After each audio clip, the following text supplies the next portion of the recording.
उजाला live, खबरों का उजाला। Channel को लाइक और सब्सक्राइब करें और हमारी सारी महत्वपूर्ण खबरों को अपने मोबाइल पर पाएं।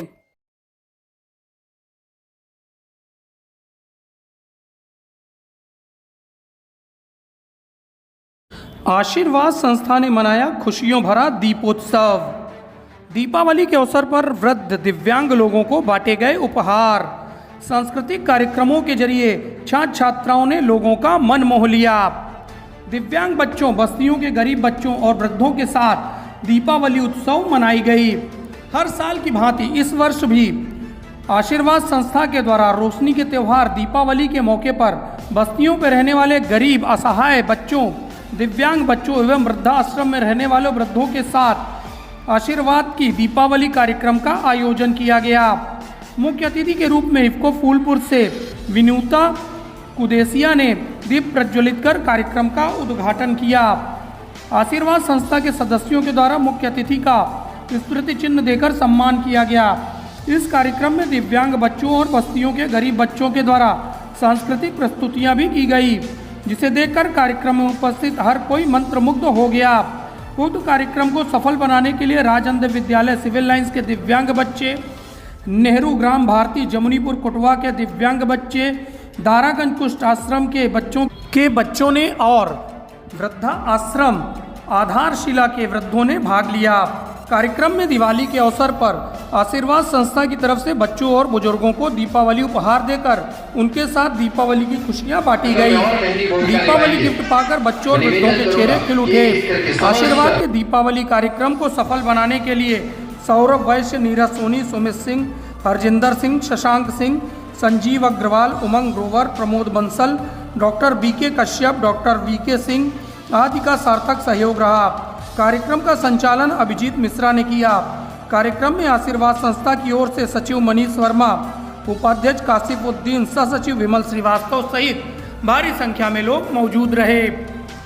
संगम नगरी प्रयागराज की आशीर्वाद संस्था लगातार वृद्ध विकलांग बच्चों के साथ दीपावली, होली और अन्य त्यौहार मनाती आई है। उसी के तहत इस दीपावली पर विभिन्न उपहार बांटे गए हैं, जिसमें इफ्को संस्था भी शामिल हुई है। हमारे साथ मुख्य अतिथि महोदया हैं। किस तरह से आप इसमें शामिल हुई, क्या क्या किया आपने? Thank you. मैं आशीर्वाद संस्था से बहुत पहले से ही जुड़ी हुई हूँ। पहले सात्विक संस्था के साथ थे, उसके बाद में आशीर्वाद संस्था पर, और ये जो नेक काम कर रहे हैं वो उसके लिए मैं इन लोगों को बहुत बधाई देती हूँ, धन्यवाद देती हूँ। और हमारा महिला चेतना का क्लब हमेशा सोशल वर्क के लिए, सामाजिक कार्यों के लिए करता आ रहा है। और इफ्को की तरफ से हम लोग अपना महिला चेतना क्लब जो है हमारा, हम लोग जगह जगह जाके सोशल वर्क करते हैं, जिनको ज़रूरतमंदों को सहायता करते हैं। और ये अवसर जो हमें मिलता है, ये आशीर्वाद संस्था वालों ने जिन्होंने हमको बुलाया, और उसके लिए हमको बहुत खुशी भी होती है। इसी के बहाने हम इतने सारे बच्चे जो देख नहीं सकते, सुन नहीं सकते, जो कुष्ठ आश्रम से आए, इतने अच्छे प्रोग्राम किए, उनके साथ हमारा इन्वॉल्वमेंट होता है, हम उन लोगों के लिए कुछ कर पाते हैं, इसके लिए मुझे बहुत खुशी होती है। ये हम लोग के लिए बहुत खुशी की बात है कि मैं इन लोगों के साथ जुड़ी हूँ और इन्होंने हमें शामिल किया, और आज मुख्य अतिथि के रूप में इन्होंने हमें यहाँ पे बुलाया। मैं बहुत खुश हूँ, बहुत बहुत बधाई इन लोगों को। Thank you. धन्यवाद मैडम। हमारे साथ संचालक महोदय हैं, बताते हैं, बहुत अच्छे कवि है। किस तरह से आपने कविता और इसको जोड़ा है? बीच बीच में माइक भी खराब हो जा रहा था, फिर भी आपने उसका तारतम्य बनाए रखा। इस संस्था के बारे में क्या कहेंगे?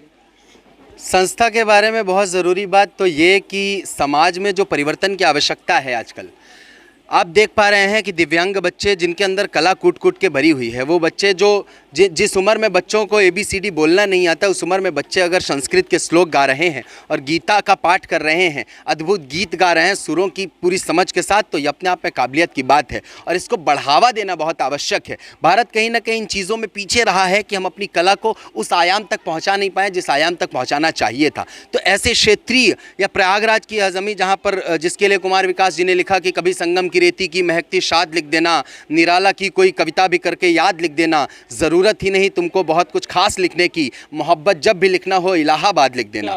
तो मोहब्बत बांटने का काम जो ये आशीर्वाद संस्था द्वारा किया जा रहा है, यह निश्चित रूप से काबिले तारीफ़ है। पिछले 2 वर्षों से मैं जुड़ा हूँ और मुझे इस बात की बहुत खुशी है कि तमाम संस्थाएं हैं जो विभिन्न क्षेत्रों में अपना अपना काम करती हैं, लेकिन बुजुर्गों, महिलाओं, वृद्धों, अनाथ बच्चों के लिए, दिव्यांगों के लिए, अंधे बच्चों को रोशनी देना, अंधे बच्चों को आंखें देने का काम आशीर्वाद संस्था कर रही है, जिसके लिए यह संस्था बधाई की पात्र है। और आपके चैनल के माध्यम से मैं उन्हें बहुत बहुत धन्यवाद देता हूँ कि मैं इस संस्था का हिस्सा हूँ। बहुत बहुत आभार। धन्यवाद। हमारे साथ मनीष वर्मा जी हैं, विमल जी हैं, जो कि इस कार्यक्रम को आयोजित करते हैं, वरिष्ठ पत्रकार हैं दोनों लोग। किस तरह से इसकी ख्याल है और कैसे आप ये प्रोग्राम कर रहे हैं? देखिए, वैसे तो हम लोग मीडिया से जुड़े हुए हैं, समाज का एक हिस्सा वैसे भी है, तो जब भी हम लोग कहीं ऐसी जगह जाते थे तो हम लोग को लगा कि समाज का एक वर्ग ऐसा भी, चाहे वो दिव्यांग हो, चाहे वृद्धाश्रम के रहने वाले जो वृद्ध हैं, उनके लिए कुछ अलग से किया जाए। तो उसी कड़ी में हम लोगों ने ये शुरुआत की कि हर साल जो है जो आशीर्वाद की दिवाली हम लोग ये करते हुए आ रहे हैं, जिसमें दिव्यांग बच्चे भी रहते हैं और वृद्धाश्रम के बुजुर्ग,